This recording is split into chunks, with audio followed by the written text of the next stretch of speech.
Hello and welcome to another episode of me painting again. Oh yeah, we're painting again. Except this time, we got watercolours. Oh yeah, watercolours.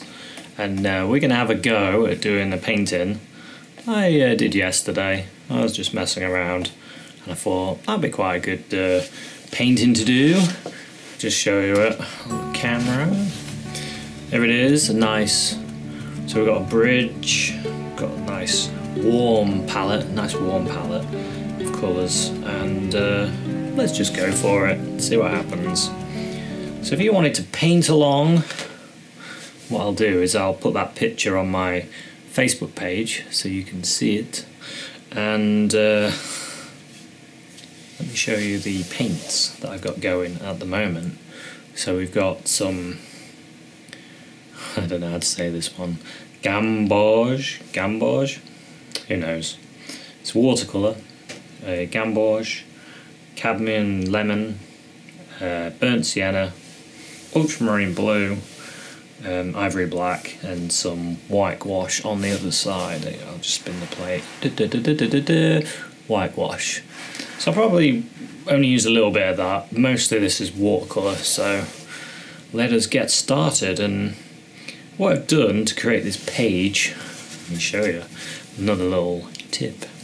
I've used one of these mount boards. I bought a print ages ago and took the print out, used the frame, kept this, and I thought I can use this to draw in my squares, and then also I can cut my paper out to that size. Woohoo! Isn't that brilliant? So you can do that as well, and it's a good easy way of doing it. Or you can buy a frame that's got a mount board already in it, and then you can just take the mount board out, cut your paper out, and then you've got it sized for your frame. So perfect. So I'm just getting a bit of water. I use this to hold water, so I can hold 2 lots of water. I actually use one of these when I clean my oil brushes as well. It's handy, and that's what we want, handy items. I need paperweights, you know. I've always looked at paperweights and thought, who uses a paperweight these days? But to hold my paper down, because it's a little curly, it would work quite well. I know what you're going to say. Jason. I'm just going to get some paint. Let's get some of this paint. It's nice, isn't it? Nice colour. I'm going to cool it down a little bit with the lemon yellow. So I'm using a biggish brush. You just need your brush to be soft. You don't want it to be a hard brush. These are Daily Rowney graduate brushes, but other brushes are just as suitable. Don't want to get done. Right, let's put some yellow in the sky. Let's just put it on. It's nice and bright, isn't it? Real bright colour. Let's put some on this page. Now, if you're wondering, are you painting on the floor? You sat on the floor painting? Yeah. Yes, I am. Strange, isn't it? So I've actually been painting on the floor for the last couple of weeks, and I've got to be honest, the original reason, we're just blocking this in, blocking the yellow in. You just want a yellow base to work on. Yeah, so the real reason is I had a few dogs to paint, and while I was sat there painting away, I had the TV on. So every now and then I'd pause, watch a bit of TV, and then I do a bit more painting. But that's not the reason I'm here at the moment. The reason is it's quite comfortable painting on the floor. I never thought it would be, but don't do it because I'm doing it. Use a table, it's probably better, because I don't always paint on the floor. It can make your legs go numb. Right, so we've got our yellow in, that's our yellow base. Now what I want to do is pick up a little bit more of this gouache or whatever it's called on the brush, and we want to put in a distant mountain. Now while it's still wet, yeah, top tip, while it's still wet it will sort of blend away. So let's have a go at making a bit of a mountain here. We don't want it to be too detailed. Just put in there. See, it'll just sort of disappear a bit anyway, because it'll because of it being wet. I think I've got something in my eye. Because of it being wet, it sort of soften away. In fact, if you do that, look, soften the edges. And you can also mess around with your design now. You can think, well, I want, because I had a mountain there as well. So you can put that in as well. Now, the paper that I'm using, it's not massively heavy, so it does cockle a little bit, but I don't find it matters too much to me, because when I dry it, it tends to just flatten out. So I use my hairdryer.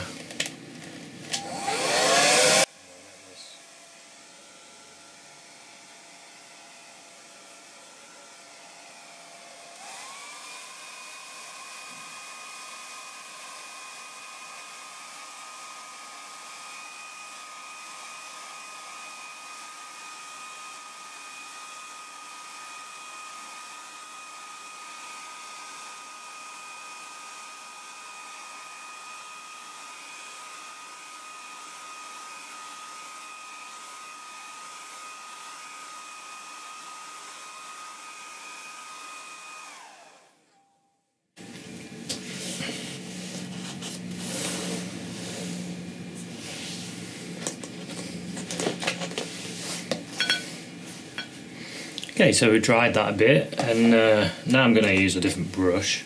I'm going to use a bit of a smaller brush.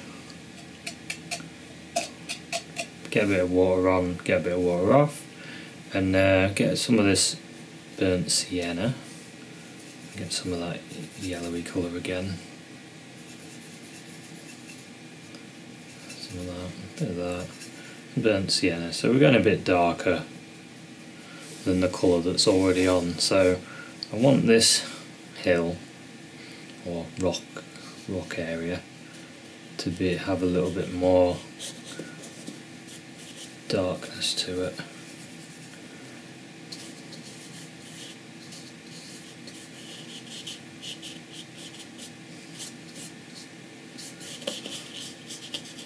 So I think we need to dirty our colours up a bit as well. What I could do with, now I haven't got any burnt umber in tube form, so I've not been able to put it on there, but I do have this palette, this palette with a few different colours, and there's a block of burnt umber there, so we'll get that, put that there, because we need some of this. Right, so get some of the burnt umber in this, because that'll make it a lot, yeah, that's better, a bit darker. Now I'm thinking about rocks. Take this all the way down there. A bit of water. So why have I started doing watercolours? It's a good question, isn't it? And actually the answer to that is that I was painting with acrylics the same way I would watercolour, the way I think watercolour should be used anyway. And then I started doing a lot of oils in sort of more like layers, more like they used to paint really. And I thought to myself, you know what, I think I'm going to up my game a little. I'm going to put a bit more dark in this, so I don't feel like that shows enough. So bit. Yeah, I thought I'll up my game. I really need to get better at watercolour. So I thought, just go for it. The only way you get better at anything, I think, is just lots of practice. So one of my art heroes, Turner, was a fantastic supreme master watercolourist. So I was studying from his works and I was like, oh, these paintings are amazing. I need to study more. And then, of course, when you study Turner, you end up studying watercolours. Because that's why he was a supreme master watercolourist. So there we go, that's a bit better. You know, I'm tempted to put a castle on there.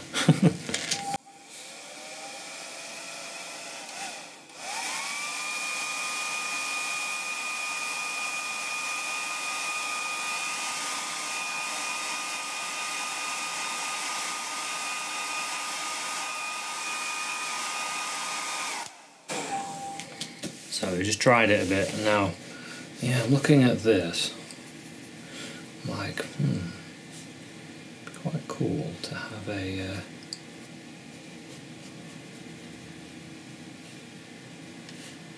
bit of a building there.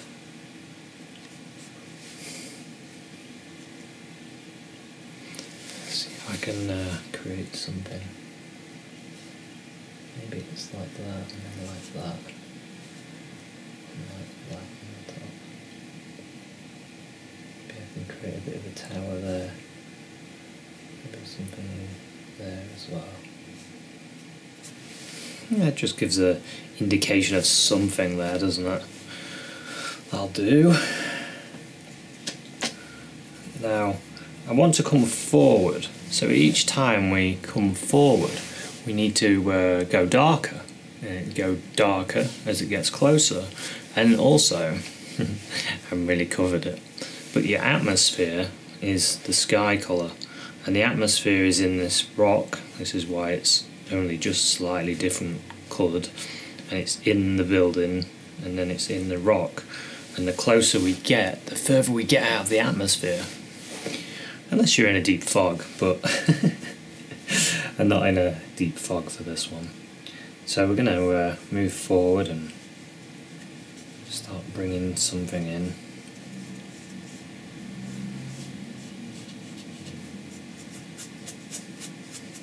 As you can see, I'm quite loose with my brush. Now we want a bridge. We've got a bridge coming across.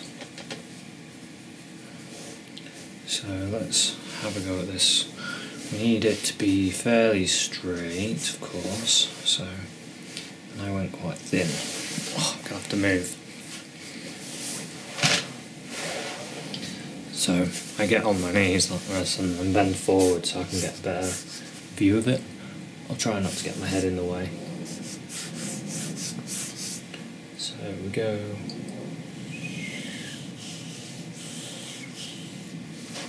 I think we're pretty straight.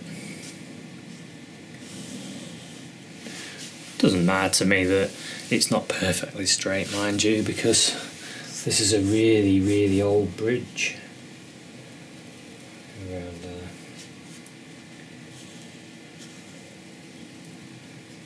Okay.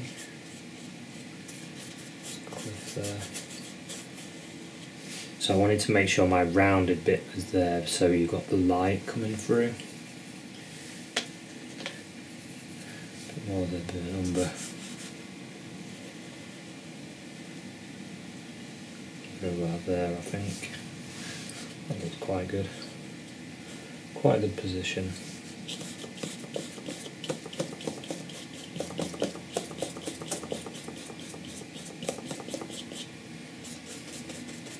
Now you can see the paint's getting quite dry. I don't mind that. I don't mind that because that works for me.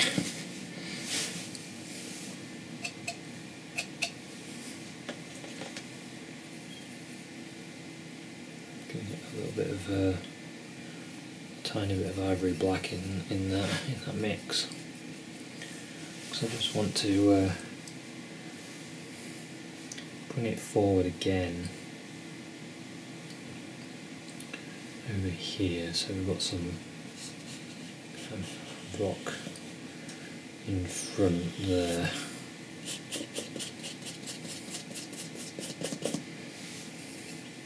Maybe that rock can go up like that and then like that. So when you do yours, don't feel you have to do it the same. You can develop yours the way you want it to be.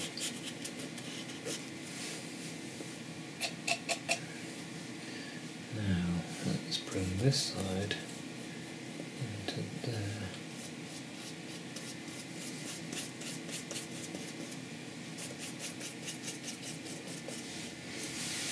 Okay.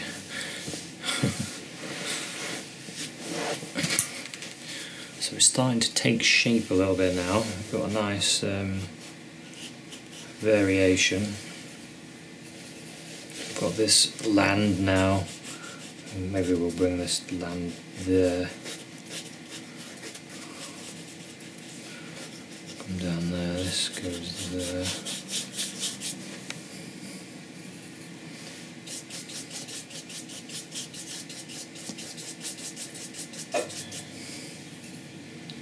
Can grab some more paint, start bringing that down.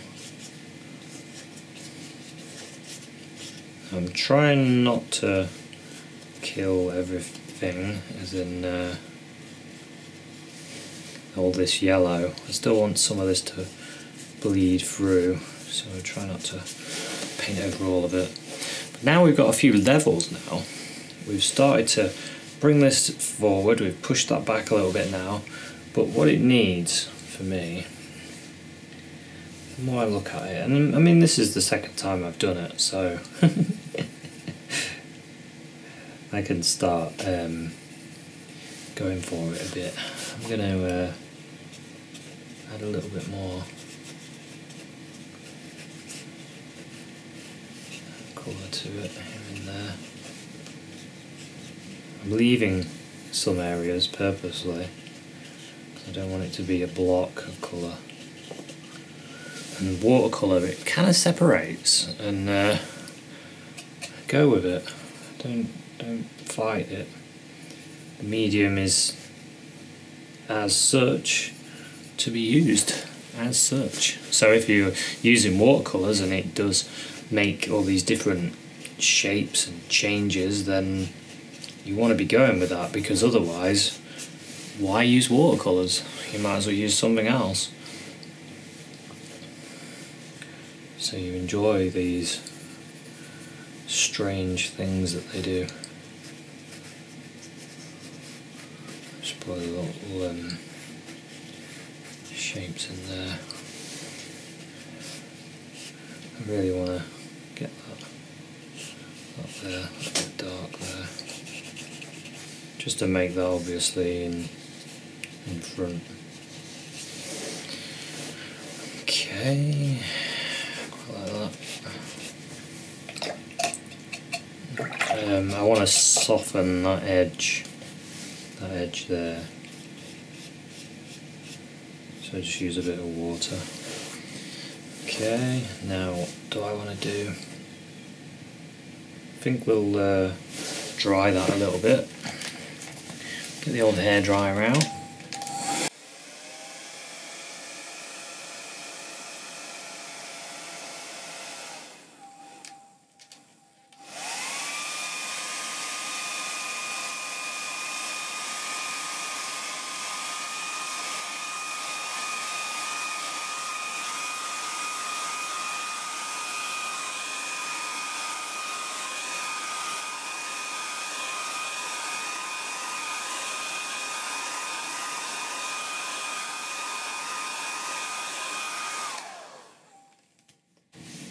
Okay, so it's nice and dry, so we can carry on now. It's like putting another layer on, and we can do a bit more. So I'm going to add some more watercolour into this bridge.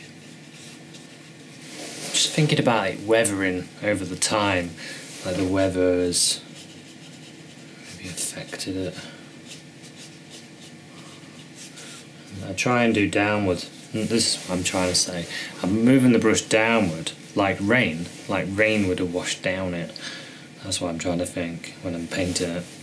So I quite like what I've got there. I'm going to put in an indication of maybe a few trees. So I'm going to get into this blue. I'm going to take only a tiny bit of it into this dirty brown colour. And maybe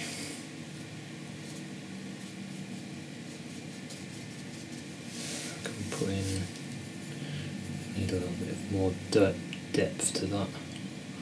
It's a bit too light. Yeah, just put in an indication of maybe a few trees or something.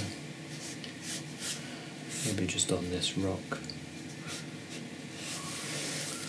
Just an indication, that'll do. Now then, I'm going to go for a smaller brush. Use this one, it's a round brush. It's got a little point on the end, so I can use that to try and draw in. Let's get some of this brown and black. Actually, if you don't know, burnt umber and ivory black is the mixture they use to make Van Dyke brown. Yeah. So let's do a bit of detailing. I'm going to put in, because in the original we had a cart with a couple of horses, well, an indication anyway. Looks like it could be a couple of horses. So let's go in and do that. So I'm just going to make this up. Let's imagine that the horses, let's go a little bit lighter to start with. You can always do that. You can always go a little bit lighter and then you won't destroy your painting too much. It's quite light there, so that'd be quite a nice place for the first horse. Just think about the horse shape. It's quite far away, so we don't need to worry. Imagine that's one. And then maybe there's another one.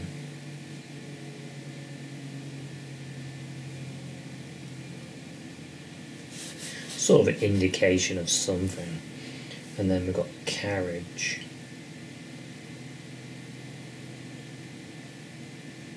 And there's somebody on the carriage. Something like that. It's really simple. It's really small, so there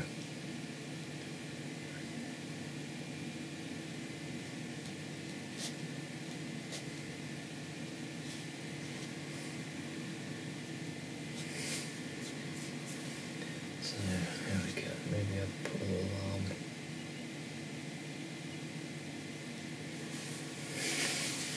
So there's definitely something there.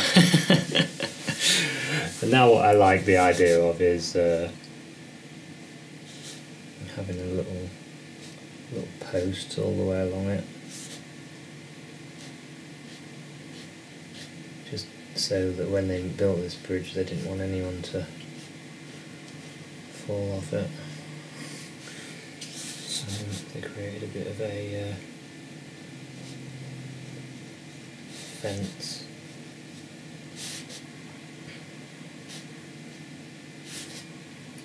So it's almost just scraping off a little bit there. I'm just going to put a bit of dark in amongst these trees, just to help them to stand out a little bit better.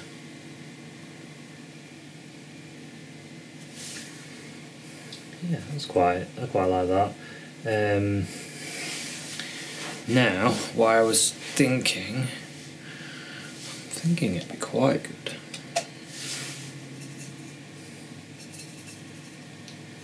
quite good to have a couple of little birds in the sky.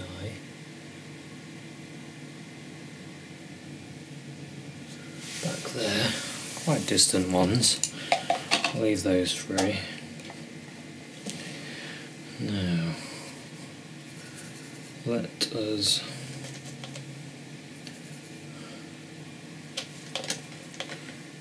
bring some of this forward a bit more here. So what we did is we pulled a bit more colour in some of these areas.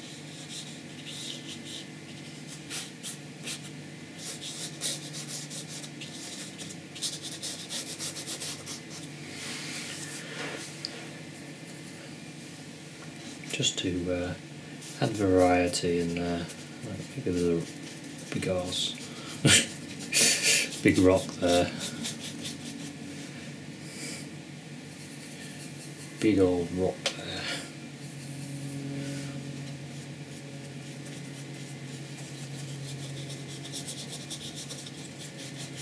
There we go. So brings that forward there. And then maybe there's the could create a bit of a sort of a cliff edge there, maybe.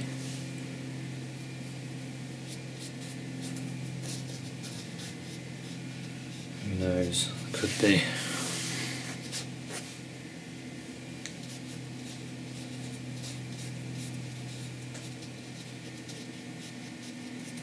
Okay.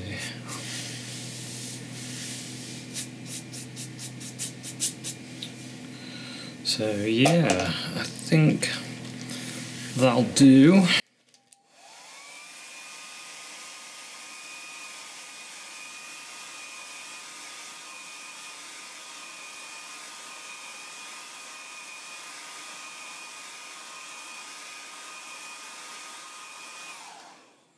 So I thought of something else.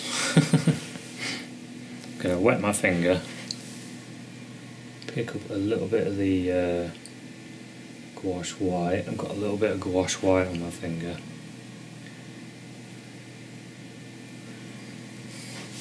I was thinking maybe a little hint of light coming from there. It's only a hint, it's not too much. It's just a hint of light. And then, I mean, I get a bit carried away. You start having fun with it and you get a bit carried away. But I'm trying to hold myself back a little bit. I don't want to go too crazy. But with that bit of light, what I could do is hit maybe this building a little bit there.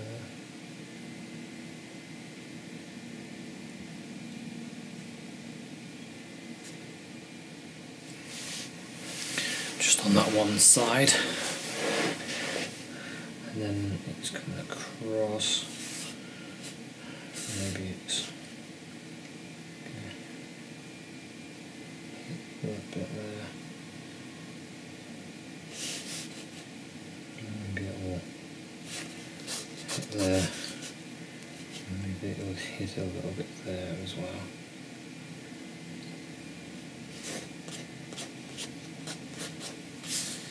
Not too much though.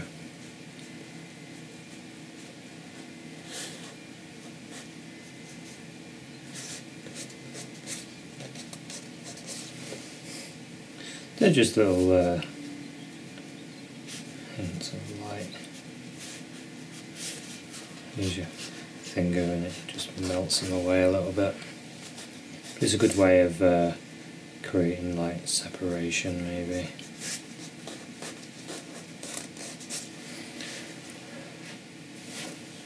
Maybe there's a bit on the side of the tree.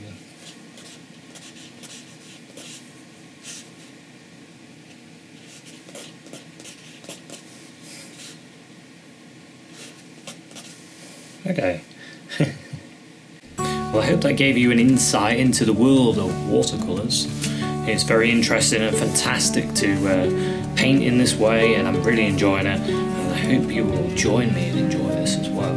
So thanks very much for watching this, and I'll see you in another one. Cheers, bye.